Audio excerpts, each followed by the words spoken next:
संपत्ति के चक्कर में रिश्ते खराब कभी नहीं करना चाहिए, क्योंकि संपत्ति तो दोबारा अर्जित की जा सकती है, पर जो रिश्ते खराब हो गए, जो रिश्ते टूट गए, वो दोबारा से सही करना और उनको जोड़ना बहुत मुश्किल है।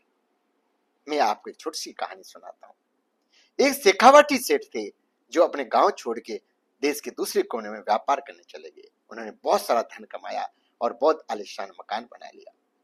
उसके 2 बेटे थे और धीरे धीरे करते करते एक दिन ऐसा आया कि दोनों बेटों में प्रॉपर्टी बंटवारे का टाइम आ गया और दोनों बेटे मकान को लेके लड़ने झगड़ने लगे। एक बोला मैं लूंगा, एक बोला मैं लूंगा।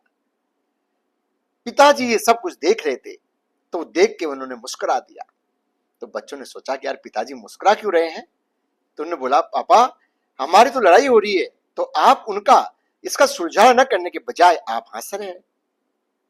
उन्होंने बोला बच्चों कल सुबह तैयार हो जाना, मैं आपको गड़ा हुआ धन दिखाऊंगा। बच्चे सोच रहे यार ये तो अच्छी बात है। बच्चे सुबह सुबह तैयार हो गए, गाड़ी में बैठ के दोनों बेटे और बाप शेखावाटी रवाना हो गए।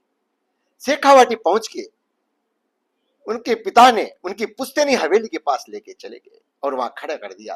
तीनों वहां खड़े हो गए और वो हवेली को दिखाया कि देखो बच्चों इस हवेली को देखो, कैसे जंजर हो रखी है, कैसे बंजर हो गई। एक दिन इस हवेली में बहुत चहल पहल हुआ करती थी और आप लोगों का बचपन भी यहीं गुजरा है, मगर हम 2 भाई थे, दोनों इसी हवेली के चक्कर में लड़ लिए।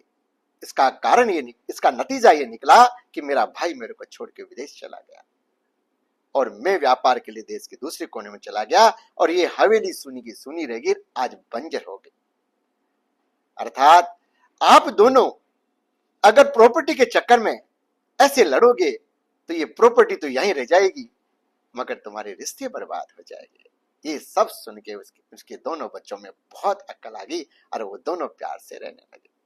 इसलिए प्रॉपर्टी के चक्कर में रिश्ते कभी खराब मत करो, क्योंकि प्रॉपर्टी तो दोबारा अर्जित की जा सकती है, मगर रिश्ते खोए हुए दोबारा अर्जित नहीं किए जा सकते।